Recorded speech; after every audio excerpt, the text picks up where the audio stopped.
The early morning sun stretched across the arid landscape, casting long, jagged shadows over the convoy's route. Dust swirled lazily in the wind, drifting across the cracked tarmac like a ghostly veil. Sergeant Carter sat behind the wheel of the lead supply truck, her gloved hands gripping the steering wheel with quiet determination. Her uniform was already streaked with dust from the early morning roll call and loading exercises, but she didn't mind. This wasn't her first convoy, though every trip felt like a mixture of routine and tension, routine in procedure, tension in knowing how fragile life could be in this place. Wasn't a combat soldier. At 26, she had spent the past 4 years in the logistics division of the U.S. Army, transporting ammunition, rations, and essential supplies to forward operating units. While the grunts, the frontline infantry, bore the brunt of the fighting, its role had always seemed small, almost invisible. She delivered the tools of survival, the things soldiers couldn't do without, yet she often wondered whether that was enough. Her mother back home had worried endlessly when she first enlisted, imagining storming battlefields, only to learn she was just carrying ammunition. And yet, there was pride in that responsibility, even if few ever noticed. The convoy consisted of 4 trucks, each armored and loaded to the brim with munitions for a platoon stationed in a remote valley. Behind, Corporal checked his radios, scanning the frequency for updates on enemy movements. "Nothing yet," he muttered, though his voice betrayed a threat of unease. Gave him a faint smile, more for her own comfort than his. The team had been briefed about insurgent activity in the area, but such warnings were almost standard now, part of the job's rhythm. Adjusted her helmet, the strap snug beneath her chin. Her thoughts drifted to her of Dayton, Ohio, where life moved at a different pace entirely. There, mornings began with the smell of coffee and the distant hum of traffic, not dust-choked highways in a foreign desert. She thought about her brother, who had deployed years earlier, and whose letters had been her lifeline before he never returned. Sometimes she wondered if her own choice to join the army was a way of understanding him, of stepping into the life that had once been his. As the convoy rumbled along the narrow road flanked by rocky cliffs, kept her eyes on the horizon. The sun was low, golden light bouncing off the jagged terrain, giving everything a surreal glow. The beauty of the desert never failed to awe her, yet the serenity always carried a hidden tension. It was too quiet, too empty, and in a place like this, silence could be lethal. Every bump in the road, every shadow along the canyon walls, set her nerves on edge. Lieutenant Dawson, the platoon leader, spoke over the radio with calm authority. "Keep it steady. We've got reports of movement up the valley. Stay alert but maintain course." Nodded, though he couldn't see her. "Roger that," she whispered, almost to herself, as if the words would somehow steady the tremor in her hands. The convoy followed the winding path, armored vehicles kicking up dust and sand with each rotation of their tires. Focus was mechanical, almost meditative. She checked the load once more, boxes of ammunition tightly secured, nothing loose to jeopardize the mission. Each pallet represented more than mere supplies. They were the lifeblood of the soldiers waiting at the forward base. A misstep could cost lives, and that thought weighed heavily on her, even amid the monotony of routine. Glanced nervously at, "How are you holding up?" he asked, trying to mask his concern with casual chatter. Managed a small smile. "Better than I thought I would be," she said. Her voice was steady, but inside a knot of anxiety twisted her stomach. She had rehearsed these moments in her mind countless times, the quiet drive, the tension building, the sudden chaos that could erupt without warning. She had trained for emergencies, for ambushes, for moments where instinct replaced thought, but until now it had always remained theoretical. The convoy passed an abandoned village. Adobe walls crumbled, roofs collapsed, a testament to years of conflict. Gaze lingered on a small courtyard where a lone goat wandered among the rubble. Life persisted, stubborn and fragile in the shadows of war. She thought about the soldiers she would be supplying today, young men and women like her, each with families, dreams, and fears. She had never met most of them, but their reliance on her work gave her a sense of quiet purpose. The radio crackled again, breaking the hypnotic drone of the engines. Dawson's voice was calm but firm. "Convoy, we're approaching the pass. Standard caution. Eyes up." Pulse quickened slightly. The pass was notorious, a narrow corridor flanked by cliffs where ambushes had happened before. She tightened her grip on the steering wheel, feeling the weight of responsibility settle squarely on her shoulders. For a moment she allowed herself to think of home again, her mother preparing breakfast, the hum of her father's old car, her brother's laugh echoing in memory. The thought steadied her, grounding her in a reality far removed from the dry, unforgiving desert around her. She drew a slow breath and focused on the road, on her cargo, on the lives depending on her. The convoy crested the first hill of the pass, and the desert stretched endlessly beyond. Squinted against the glare, scanning the rocks and dunes for any sign of threat. So far, there was nothing. Just dust, sunlight, and the distant cry of a hawk circling high above. And yet, she couldn't shake the feeling that something waited ahead, hidden in the folds of the terrain. A sudden gust of wind kicked up dust into the cab, blinked, rubbed her eyes, and tightened her helmet strap. She muttered under her breath, "Just another delivery, just another delivery." She had repeated the phrase often, almost like a mantra, to push down the creeping unease that always lingered before the unknown. As the convoy moved deeper into the valley, felt a subtle shift in the air. The usual background noise of the desert, distant birds, the wind through rocks seemed to fade. Even the rumble of the trucks felt muted. She glanced at whose eyes were sharp, scanning the horizon. Their unspoken understanding was clear. Something was coming and they would have to be ready. Took one last check of the truck's supplies, her fingers tracing the secured boxes of ammunition. These crates would save lives today, maybe more than she would ever know. The weight of the cargo was nothing compared to the weight of what was to come. Somewhere, just beyond the next ridge, the routine mission would end. And the quiet logistics specialist who had never sought the spotlight would be forced into a world she had only imagined in drills and simulations. The sun continued its climb, casting stark shadows over the desert floor. Adjusted her mirror, checking the convoy behind her. Everything looked normal, calm. And yet the feeling of foreboding lingered, a silent pulse that made her stomach tighten. She whispered to herself again, barely audible over the hum of the engine, "Just another delivery." But deep down, she knew today would not be routine. Today, the line between life and death, courage and fear, was about to blur in ways she could never have predicted. And with that thought, the convoy rounded the next bend, driving straight into the shadowed valley where fate waited. The convoy moved cautiously deeper into the valley, tires crunching over loose gravel, dust swirling like a phantom around the trucks. Carter's eyes darted to every ridge, every rocky outcropping, scanning for movement. Her hands tightened on the steering wheel as she adjusted her helmet strap, the weight of both cargo and responsibility pressing down on her. The ammunition in her truck was more than metal and explosives. It was the lifeline for soldiers stationed in a remote post. Every step, every mile, she knew, could mean the difference between life and death. Corporal rode in the passenger seat, monitoring the radios. His brow was furrowed, every beep and static crackle sharpening his tension. "I don't like this," he muttered quietly, more to himself than too quiet, not a sound except the wind. Glanced at him, offering a faint nod. They had learned to read each other's unspoken signals over months of convoy missions. Quiet meant danger. She felt it in her bones. The valley around them was eerily beautiful. Low sun glinted off the jagged cliffs, painting the rocky walls in fiery orange and gold. The desert's silence carried a deceptive calm, broken only by the hum of the convoy engines and the occasional bird circling high above. Tried to focus on the task at hand, counting the miles, checking the load, scanning the horizon. But despite the routine, unease coiled tightly in her stomach. She'd been in this valley before. Something about it was different today, heavier, charged. "Reports of movement up the ridge," came Lieutenant Dawson's calm voice over the radio. "Stay alert. Keep the convoy tight." His grip on the steering wheel tightened. Every muscle in her body was alert. She hadn't been in direct combat before.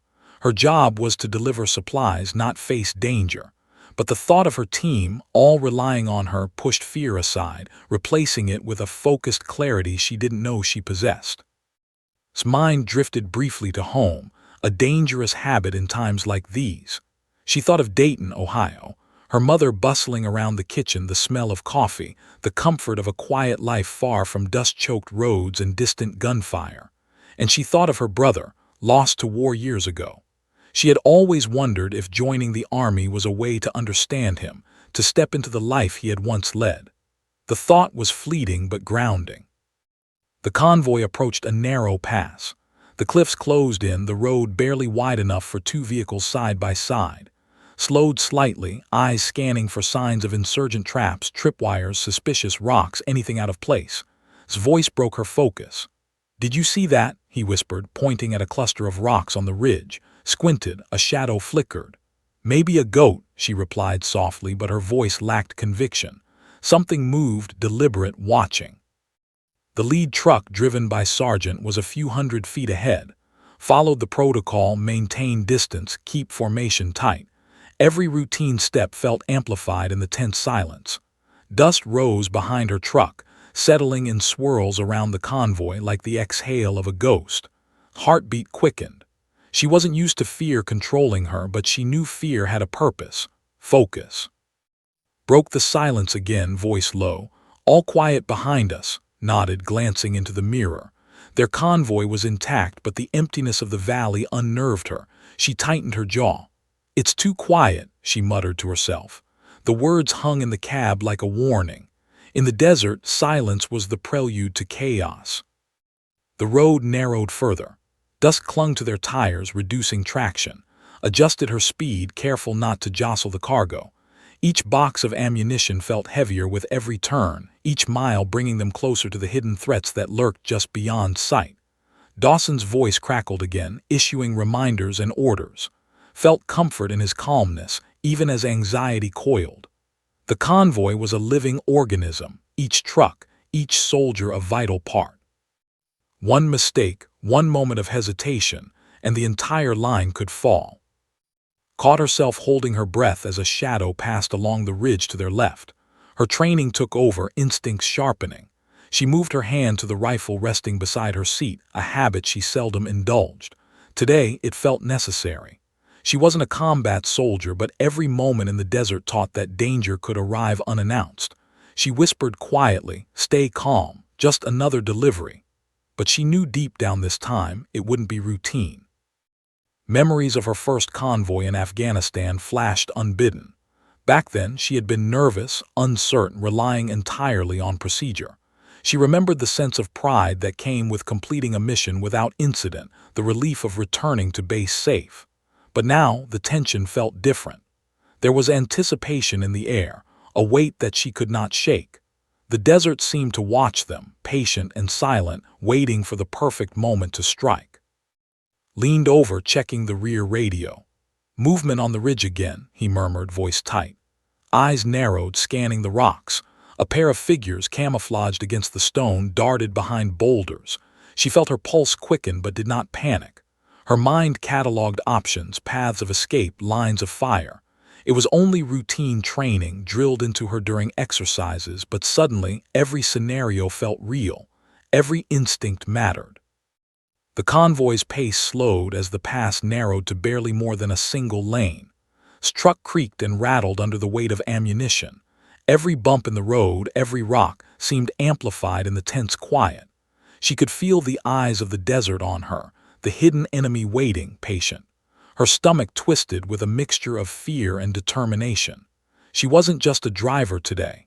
She was responsible for the lives of those depending on her cargo. The sun continued its climb, golden and harsh. Shadows grew long across the canyon walls, creating hiding places for anyone watching.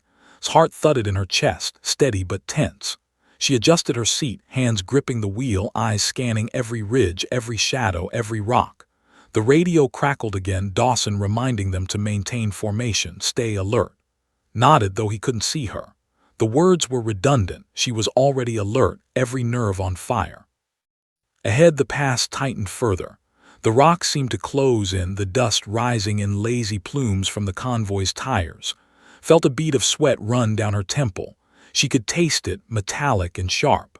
Her thoughts returned to home, her brother, the reason she had joined. And then a fleeting thought, almost a whisper in her mind. This is it. The quiet before the storm. As the convoy approached the narrowest point's chest tightened. The desert seemed to hold its breath. Every mile had led to this stretch where danger could strike from any angle. Her hands tightened on the steering wheel, every sense alert, every instinct screaming at her to be ready. She glanced at whose eyes reflected the same tension. Neither spoke. Neither needed to. And then just beyond the next ridge, the silence broke. The desert valley that had seemed so still just moments ago erupted into chaos. The first explosion rocked the lead truck, a violent thunderclap that threw dust, metal, and smoke into the air. Carter's hands gripped the steering wheel so tightly that her knuckles turned white. The acrid smell of gunpowder and burning rubber stung her eyes. Her heart pounded so hard she thought it might burst through her chest. This wasn't training. This wasn't a drill. This was real, and it was terrifying. Shouts erupted over the roar of engines and gunfire. Soldiers scrambled from the lead vehicles, some diving for cover, others firing blindly into the rocks above. Training kicked in, but instinct pushed her faster than any drill ever had. She ducked low beneath the cab's frame as the second explosion shredded the air around her. A volley of bullets pinged against the truck, ricocheting in deadly arcs. Every second stretched, elastic with terror and adrenaline. "Incoming, take cover," someone shouted. His voice caught in her throat. She had never fired her weapon in combat. Her role had always been behind the lines, hauling supplies, counting pallets, checking manifests. But the battlefield had no time for hesitation. Her eyes darted to the mounted gun strapped to the cab. It had been cleaned and maintained, ready for emergencies. Ready, perhaps, for this exact moment. She dove across the floor of the truck, hands trembling, and gripped the handle of the turret. Her mind raced, rehearsed motions suddenly made tangible, lifted herself into position, trying to steady her breath, focusing on the shapes moving across the ridge. Shadows darted between rocks, men in camouflage, armed, lethal. Her first instinct was to freeze, but the sound of explosions and shouts snapped her into action. "Cover the left side," she shouted, though her own voice sounded strange in her ears. The first shot went wide. She recoiled, heart hammering.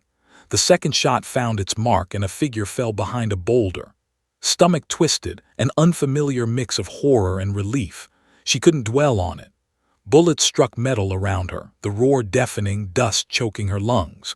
She fired again, instinct guiding her, her hands moving as if they had their own memory of the drills she had run thousands of times. From the corner of her eye, she saw a fellow soldier slump over, wounded. Without thinking, she leapt across the cab, reaching him. "I've got you," she shouted, trying to drag him toward cover. Blood streaked the dusty ground and realized the enemy was closer than she had imagined. Each shadow, each movement could mean the difference between life and death. Her hands were shaking violently, but she forced herself to remain calm. This wasn't about fear. This was survival. The convoy was in chaos. Trucks were damaged, engines smoking, some vehicles immobilized.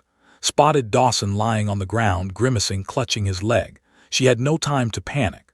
Her focus narrowed to the immediate threats. Protect the convoy, protect the wounded, suppress the enemy. Every instinct screamed at her to stay low, yet she rose again into the gunner's position, firing in controlled bursts. The crackle of gunfire, the roar of engines, the screams, it was a symphony of war. Her body moved on its own, rehearsed but raw with emotion. Its mind cataloged every threat, every shadow, every sound.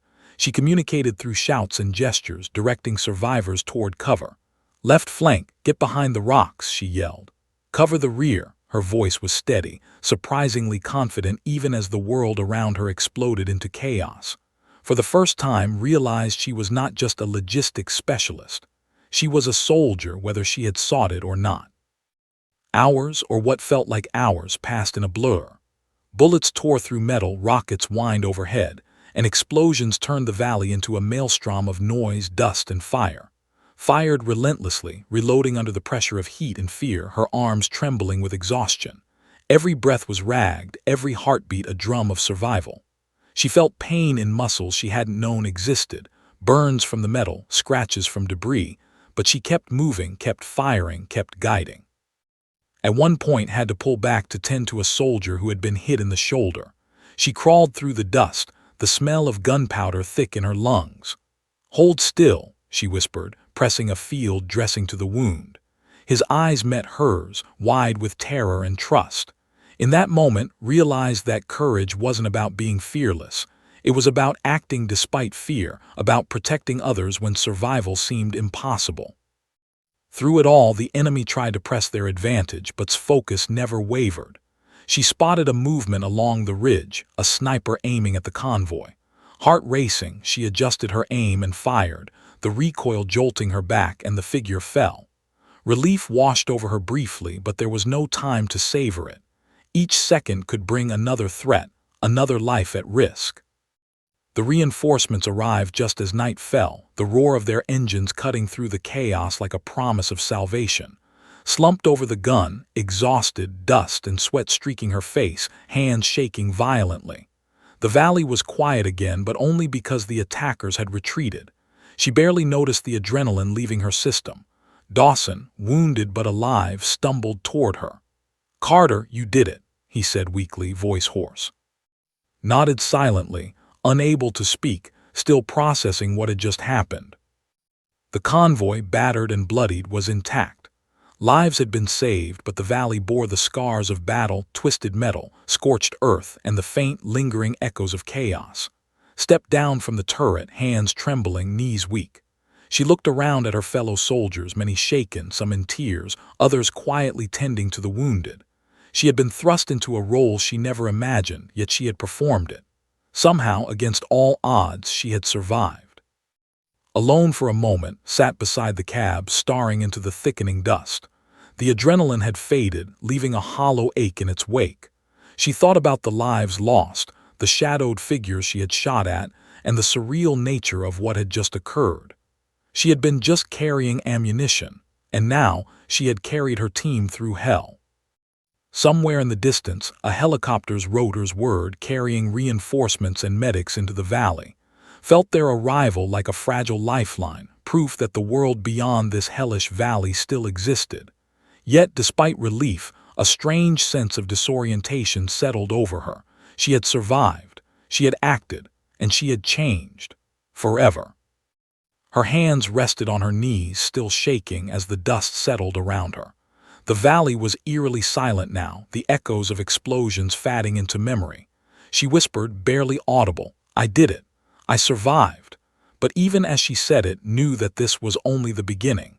The battle had ended, but the war within her, the war of fear, courage, and responsibility, had just begun. And as night draped the desert in darkness, Carter realized something profound. Courage was not something she had sought. Courage had been thrust upon her. And in that moment, amidst chaos and fear, she had risen. The smoke had not yet cleared when Carter realized that the battle was far from over. Dust hung thick in the air, clinging to her uniform, her sweat-streaked face, and the ammunition crates she had been hauling. The convoy was battered, but some trucks were still operational. Bullets pinged against metal and ricocheted off rocks around them. Her heart hammered, but her mind had shifted into a singular focus: survival and protection. Fear existed, but it had been tempered into precision, into clarity. This was no longer about delivery. This was about holding the line. Lieutenant Dawson, though wounded in the leg, struggled to get his bearings. Glanced at him. He was pale and grimacing, leaning heavily on the truck for support. The command radio was dead, likely fried in one of the explosions, leaving her and the scattered squad to improvise. His pulse steadied. She felt a shift deep inside herself, a strange surge of responsibility and determination. She wasn't just a logistics specialist anymore. She was a soldier in the middle of a fight, and others were counting on her. "Cover the left flank," shouted Corporal, crouched behind a pile of debris. Pivoted the mounted gun once more, scanning the rocks and shadows. Figures moved with lethal precision, firing from elevated positions. Her hands gripped the handle of the turret, muscles trembling from exertion, adrenaline, and exhaustion. Each pull of the trigger was a mixture of instinct, training, and raw will. Her breaths came in short, controlled bursts. Focus became her lifeline. The attackers pressed relentlessly, firing in waves, trying to overwhelm the convoy's defenses. Tracked every movement, the flash of a rifle barrel, the flicker of camouflage against the rocks. She had never imagined this, never trained for such intensity, yet here she was, steady, firing, guiding others toward safety. "Suppress that ridge. Left side, cover," she barked. Her voice carried authority that even she hadn't known she possessed. The soldiers obeyed, finding shelter behind rocks, firing in bursts to keep the enemy at bay. His mind raced as she scanned for vulnerabilities. The trucks carried not just ammunition but lives, and she couldn't afford to lose either. Every shadow, every darting movement could be fatal. The desert, silent moments ago, had become a chaotic symphony of gunfire, explosions, and shouting. She felt the heat from the nearby wrecked trucks, smelled the acrid tang of burning metal, and heard the cries of wounded soldiers. Yet amidst this chaos, his mind worked methodically. She calculated angles, covered flanks, and coordinated makeshift defense positions with gestures and shouted orders. Time became elastic. Minutes stretched into hours, each second filled with tension, adrenaline, and the constant threat of death. Spotted a figure on a ridge aiming at the convoy. She braced herself and fired. The recoil slammed against her shoulder, but her shot found its mark. The enemy figure collapsed and for a brief second allowed herself a flicker of relief. There was no celebration, only the realization that the fight continued and another threat could appear at any moment. Her hands burned from the repeated use of the mounted gun. Every muscle ached, her vision blurred with sweat and dust, yet she refused to stop. She rotated the turret, directing fire toward another group advancing from the rear. Her voice rang out over the chaos. "Stay low, keep moving, don't give them an opening." Soldiers responded, their trust in her evident even amidst terror. Had become the pivot point of their survival, a position she never sought but had claimed out of necessity. Amid the gunfire, saw another wounded soldier struggling to crawl behind cover. Without hesitation, she leapt down from the turret, racing across the gravel-strewn ground, dodging bullets and shards of metal. "I've got you," she shouted, gripping his arm and pulling him to safety.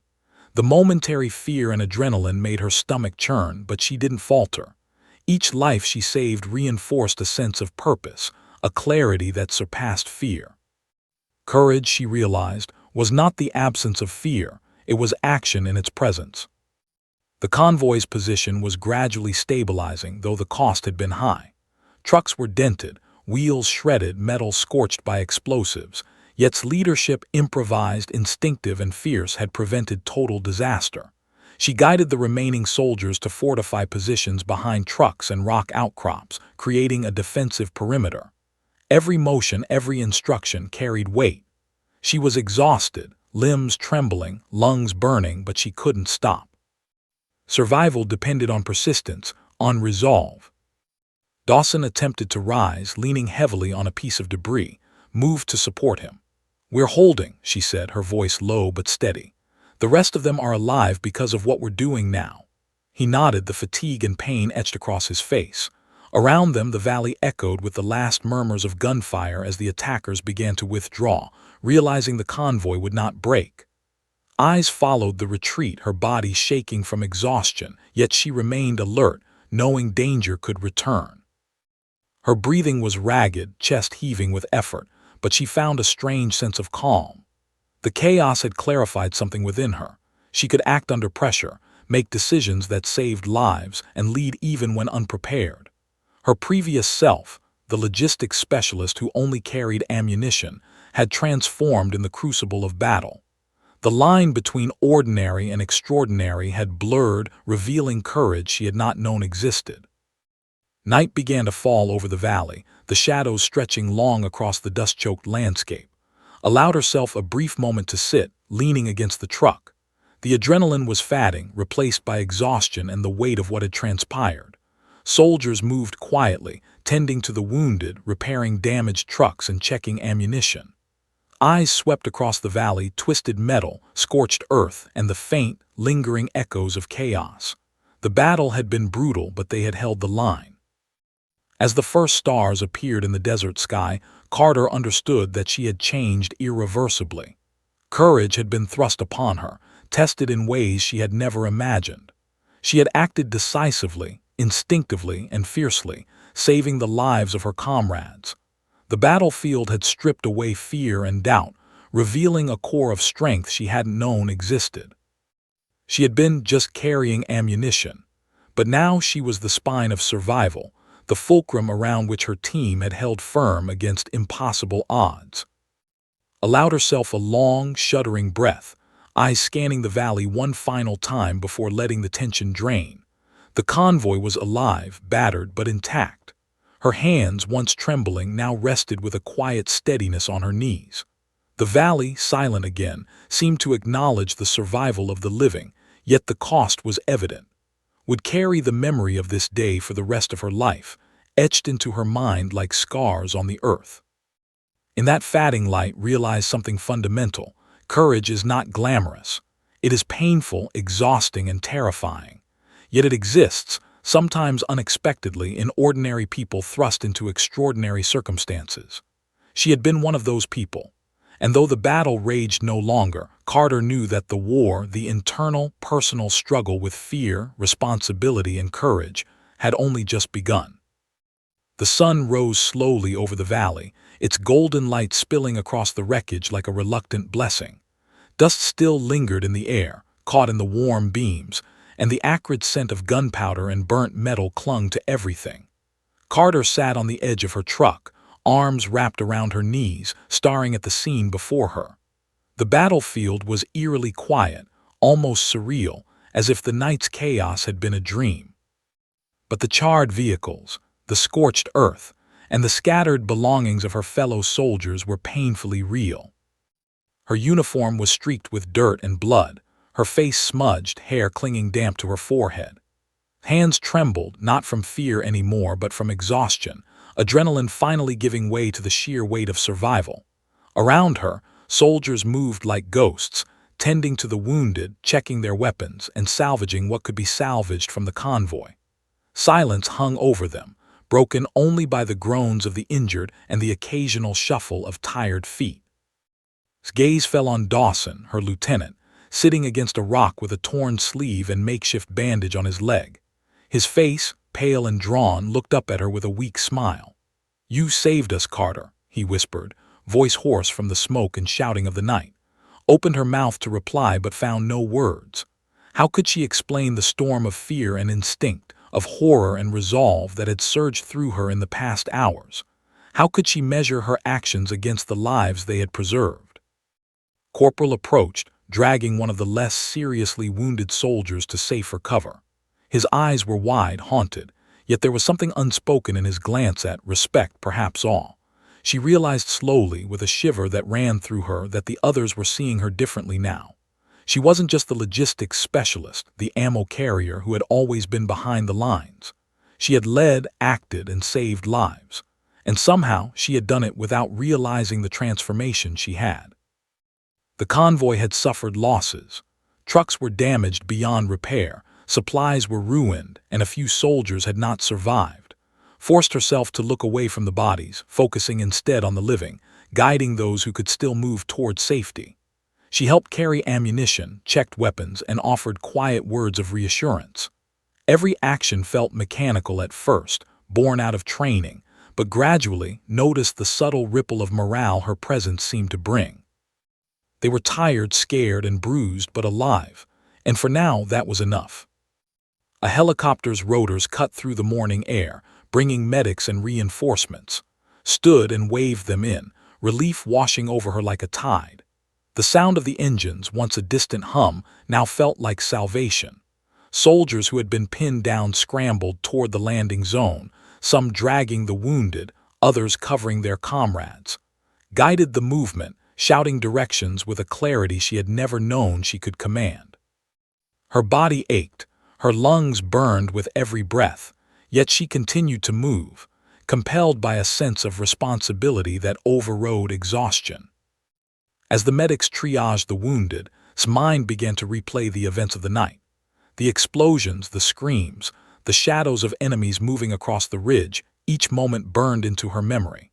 She remembered pulling the wounded to safety, firing her weapon, shouting orders, and yet somehow surviving it all. The enormity of it hit her like a physical force, leaving her hollow, overwhelmed, and strangely numb. Survival had been instinct, courage, and chance intertwined. She had acted, and yet the weight of what could have happened pressed heavily upon her chest. Knelt beside one of the injured soldiers, a young private with a shallow wound in his shoulder. "You're okay," she said softly, pressing the bandage firmly. His eyes met hers, wide with gratitude and disbelief. Wanted to smile to reassure him, but words felt empty. She realized she had saved lives, yet she was haunted by the thought of those she couldn't save. Each fallen soldier was a shadow that would remain with her long after the dust settled. Courage, she thought bitterly, exacted a heavy toll. The sun climbed higher, scattering the morning haze, illuminating the valley's devastation. Walked among the survivors, checking ammunition, water, and supplies. She spoke quietly to those who could hear her, offering guidance, reassurance, and encouragement.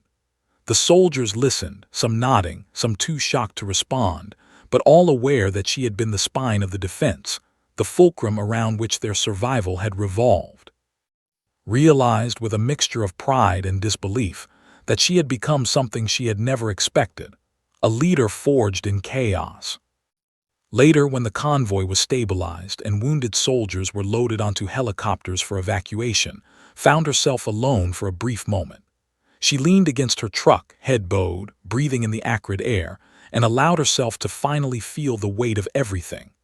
Tears prickled at her eyes, unbidden as the adrenaline drained away.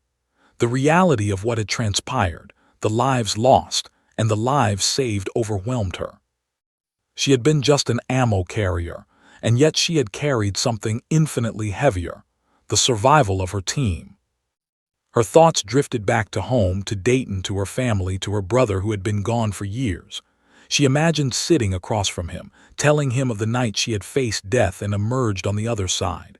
She wished for his guidance, for some small reassurance that she had done enough. But there was only silence. War was a teacher without a face, lessons without comfort. Had passed the test, but the cost of learning it would haunt her.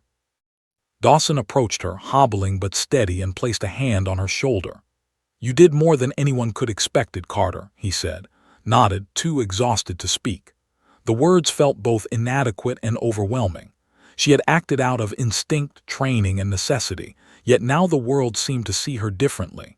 She had survived, she had saved lives, and in the process she had discovered a reservoir of strength she hadn't known existed. As the sun rose higher, the helicopters lifted away, carrying the wounded to safety. Stood, surveying the valley, the earth, and the trucks that had survived. She realized that courage was not an abstract concept. It was something raw, immediate, and terrifying. It was not in the medal she might one day receive, nor in the applause that awaited her. Courage was measured in the choices she had made under fire, the lives she had preserved, and the responsibility she had borne when survival demanded action. Carter walked among her team, guiding them toward the temporary shelter established near the convoy. She spoke softly, helping the wounded, checking supplies, and ensuring that each soldier had what they needed. Though exhaustion weighed on her, she remained alert, a quiet pillar of resolve. Her body ached, every movement a reminder of the night's battle, yet her mind was sharp. She had survived the ambush, and in surviving, she had discovered the courage that had always been there, dormant, waiting for the right moment to emerge. By mid-morning, the valley was calm once more. Dust settled on scorched earth, the last tendrils of smoke rising from wrecked vehicles. Leaned against her truck, letting herself finally exhale. She had been just a logistics specialist, a soldier tasked with delivering ammunition, and yet she had been thrust into a role that demanded far more. She had risen, fought, and survived. And as the helicopters carried the wounded away, she understood that this was only the beginning. The battle within herself, with fear, responsibility, and the weight of courage, had just begun. Carter stepped off the plane and onto the tarmac of her, the crisp autumn air brushing against her dusty uniform. The world smelled different here, pine and damp earth, instead of diesel and gunpowder. For a moment she simply stood, taking it all in. the familiar sights of her childhood streets, the rustle of leaves in the wind, the distant hum of traffic. Home was supposed to feel comforting, but today it felt strangely alien. She was no longer just the girl who had left Dayton years ago. She was the soldier who had faced fire, chaos, and death and survived. Crowds had gathered to welcome the returning convoy. Cameras flashed, reporters called her name, and neighbors cheered. Banners waved in the crisp morning breeze, reading slogans like "Welcome home, heroes." Smile felt automatic, almost hollow, as she waved to the crowd from the back of a military truck. Her mother's tearful face appeared in the throng, and her heart clenched, a mix of relief, guilt, and exhaustion washing over her. Her father's arm reached toward her, steady and comforting, but she hesitated before embracing him. How could she explain the things she had seen, the lives she had saved, the fear she had conquered? The helicopter rides, the convoy ambush, the months of constant vigilance, they felt surreal now, like a nightmare she had survived only to awaken into a world that had moved on without her. Reporters jostled for her attention, asking questions she didn't know how to answer. "How did you survive?" one called. "Weren't you terrified?" asked another. Blinked against the glare of the morning sun and the flash of cameras. She had been terrified, more than she could have imagined, but she had acted. Instinct and courage had guided her hands, not thought or hope. She glanced at the squad members who had returned with her, young soldiers, battle-worn but alive. Their expressions mirrored hers: relief, exhaustion, and a lingering disbelief that they had made it through the ambush. Realized that the accolades, the cheers, the cameras, none of it mattered as much as knowing she had preserved these lives. Every life she had saved was a victory more profound than medals or recognition. Yet she knew that the world outside, the one cheering and celebrating, would not fully grasp the price they had paid. Her mother finally reached her, pulling into an embrace. "Oh," she whispered, her voice breaking. Felt herself trembling, a quiet, uncontrollable release of months of tension, fear, and suppressed emotion. "I'm okay, Mom," she managed to say, though the words felt insufficient. They did not encompass the horror, the adrenaline, the courage she had summoned in the desert valley. They did not capture the faces of comrades who had not survived, or the guilt and gratitude that twisted together inside her chest. Later, at a reception held in the town hall, was presented with commendations. Military brass spoke of bravery, heroism, and leadership beyond expectation. Cameras clicked, reporters scribbled notes, and civilians whispered admiration. Stood tall, medal pinned to her chest, yet internally she felt disconnected from the praise. She had not acted for recognition. She had acted because lives depended on her. The words hero and courageous felt distant, almost unreal. She had survived, yes, but at a cost that the accolades could never touch. At night, back in her childhood home, lay awake, staring at the ceiling, the quiet of her room both comforting and unsettling. The silence was deafening compared to the roar of gunfire, explosions, and chaos she had endured. Dreams replayed fragments of the ambush, shadows on ridges, screams, smoke, and flashes of light. Her hands twitched, reaching for weapons she no longer carried, memories of adrenaline surging in her veins. Sleep came in brief waves, interrupted by dreams that felt more real than her current reality. His brother's memory hovered in her mind, the echo of his absence sharper than ever. She visited his grave that evening, placing her medal beside his photograph. "I think I understand now," she whispered, fingers brushing the polished surface. "Courage, it's not about wanting to be brave. It's about staying when you're terrified." The wind rustled the leaves, a faint whisper of approval perhaps in the darkness. Left the cemetery with a strange mixture of grief and clarity, knowing that her experiences had changed her irrevocably. Returning to the routines of civilian life proved challenging. Simple tasks, grocery shopping, answering phones, even walking through familiar streets seemed foreign. Sounds triggered memories, a car backfiring like a distant gunshot, dust swirling like the desert storm she had endured. She found herself withdrawing, struggling to reconcile the girl who had left Dayton with the woman who had faced death and emerged transformed. The town saw a hero, but wrestled with survivor's guilt, with flashbacks, with the heavy knowledge of what could have happened if she had faltered. Despite these struggles, began to find small ways to reclaim normalcy. She helped veterans, mentored young recruits, and shared her experience in controlled environments, using her story to teach courage, resilience, and preparedness. She discovered a quiet satisfaction in guiding others, translating her experiences into lessons that could save lives without requiring anyone to endure the horror she had faced. The battlefield had left scars, but it had also given her purpose beyond mere survival. Even as the days passed, carried the weight of her transformation. She saw herself differently now, not the girl who had quietly carried ammunition, but someone forged in fire, someone who had confronted terror and emerged not unscathed but resilient. Her town may have seen medals, banners, and cameras, but knew the true measure of her experience lay in the quiet moments, saving a soldier pinned behind a truck, guiding the convoy under fire, staring into the abyss, and choosing action over fear.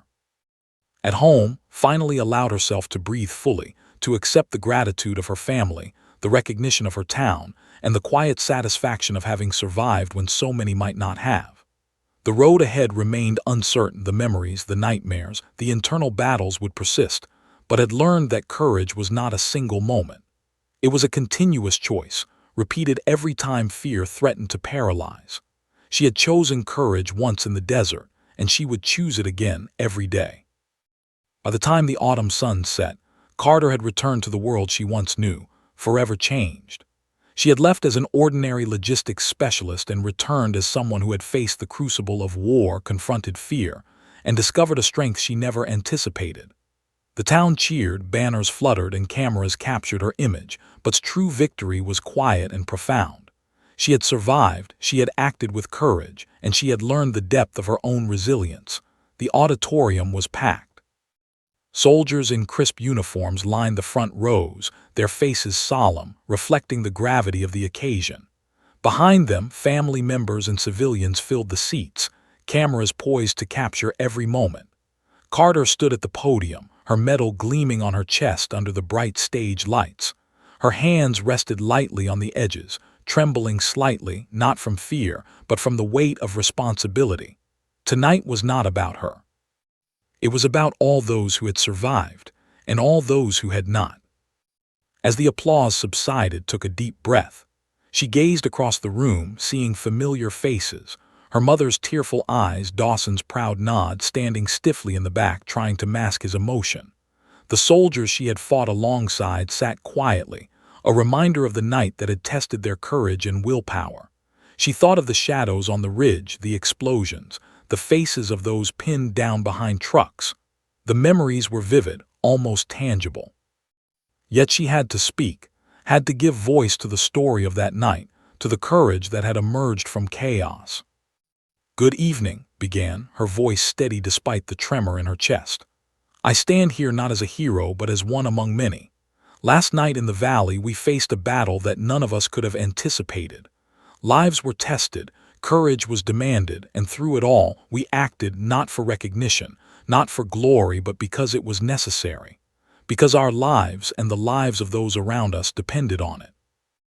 A hush fell over the room. The applause and chatter faded into silence as continued, words deliberate, heartfelt.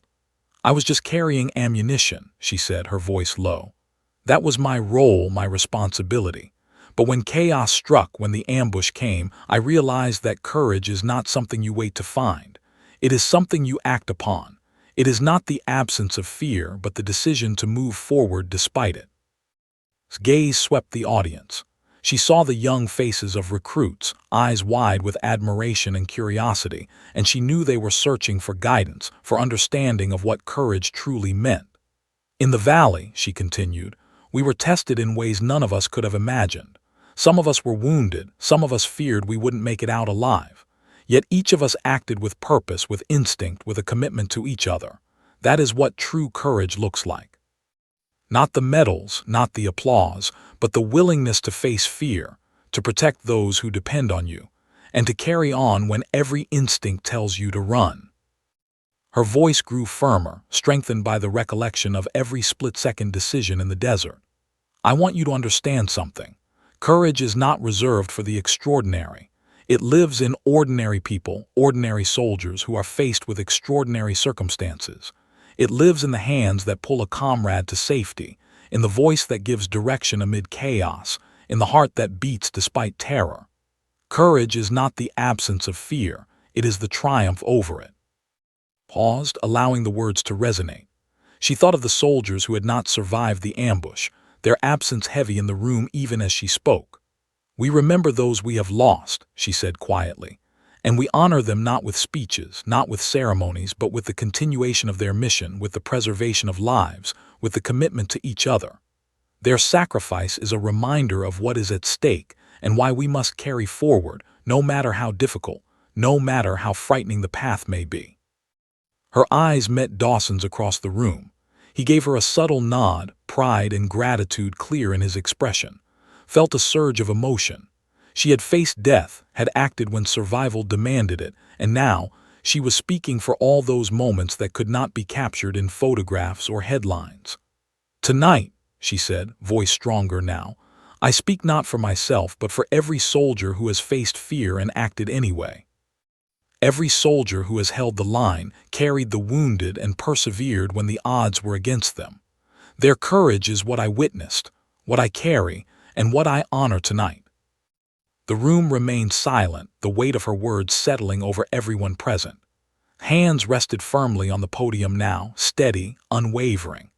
"To the young soldiers here today, to those who will one day walk into the unknown, remember this: courage is not innate. It is born from necessity, from responsibility, and from the refusal to be paralyzed by fear. You will be tested. You will feel terror.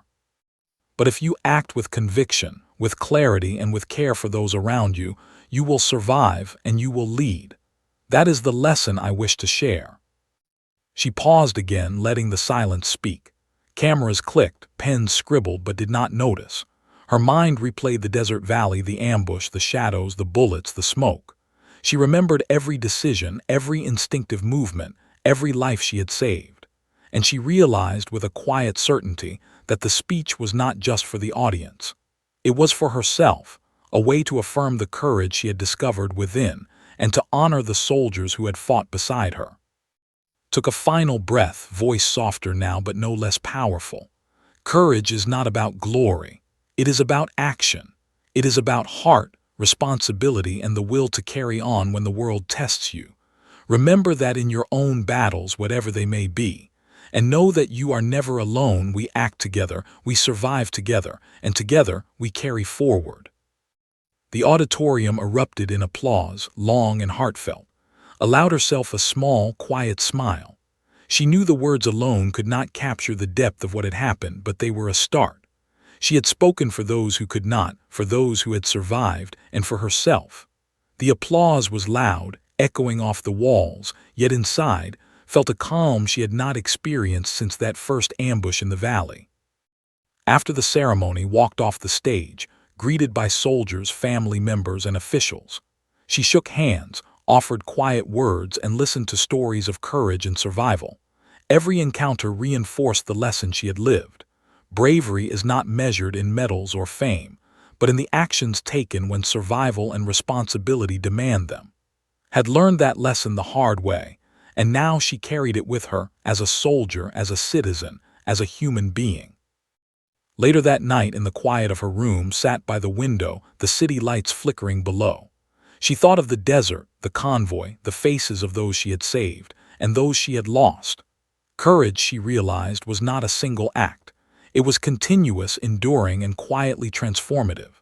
The speech had been heard by hundreds, but its true resonance was in her heart, in the knowledge that she had acted, survived, and grown stronger because of it. And as she closed her eyes, Carter finally allowed herself to rest, not just from the exhaustion of battle, but from the weight of fear.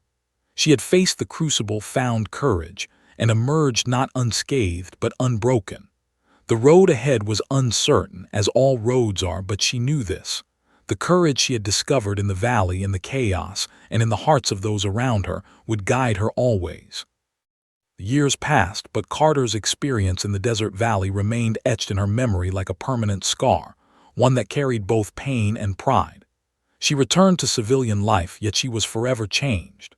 The courage she had discovered, the instincts honed in chaos, and the responsibility she had shouldered could not be erased by time or distance.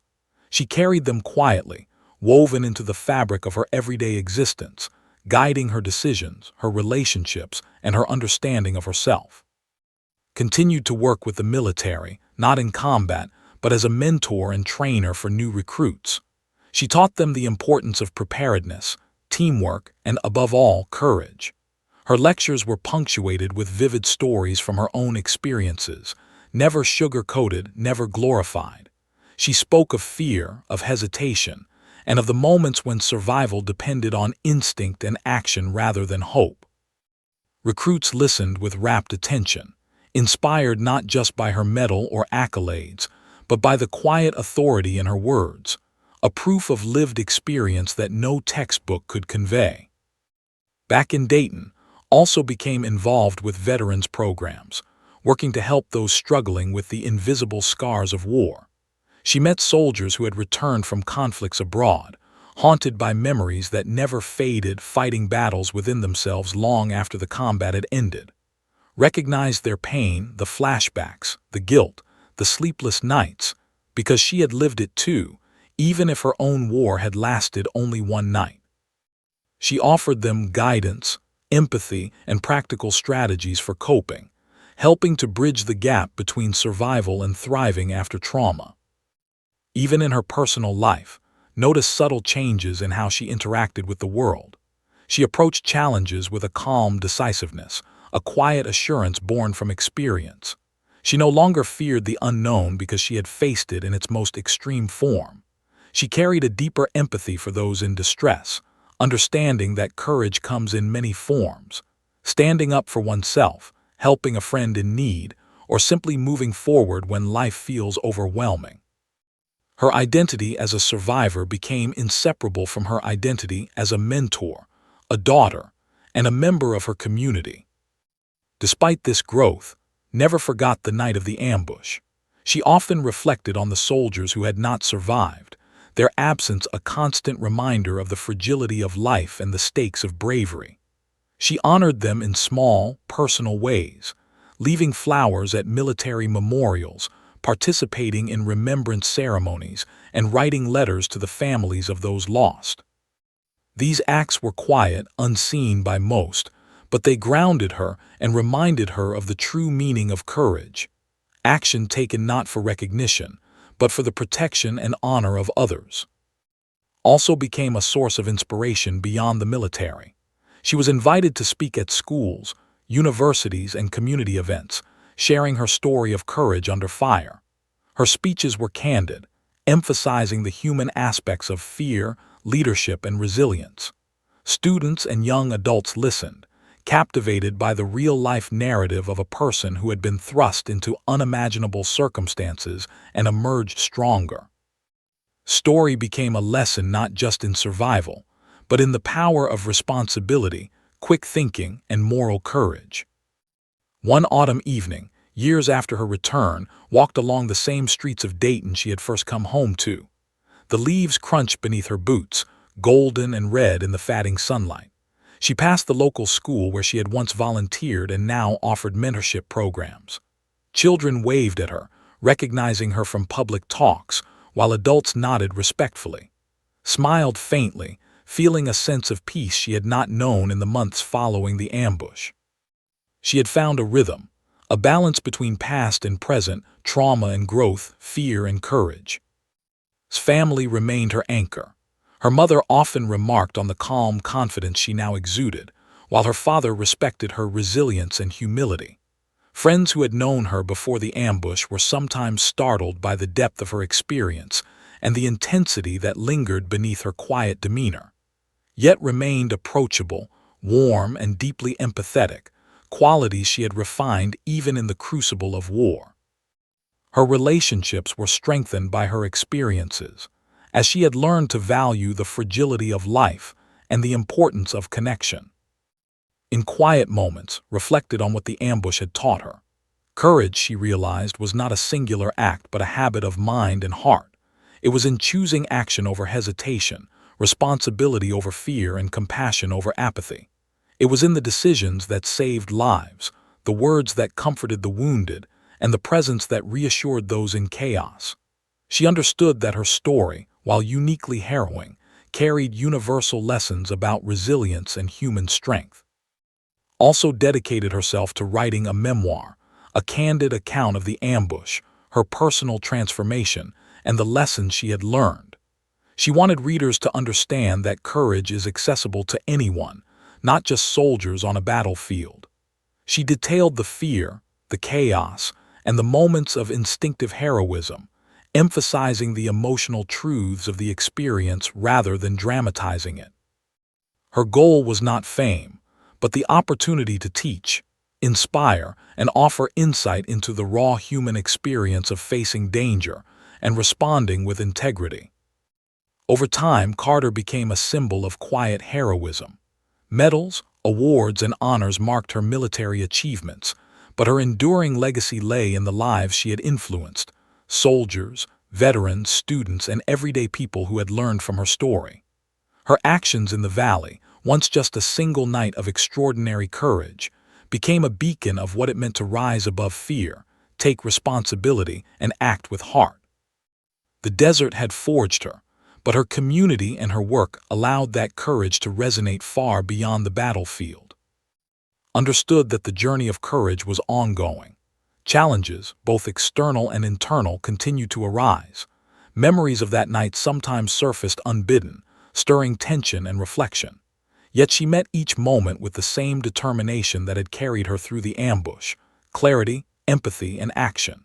She had been just carrying ammunition, but she had discovered that her greatest strength lay not in the role she was assigned, but in the courage she found within when the world demanded it most.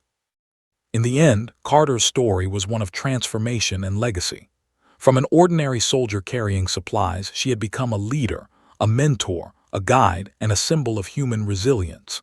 She had faced unimaginable fear, acted decisively, and emerged not unscathed but profoundly changed.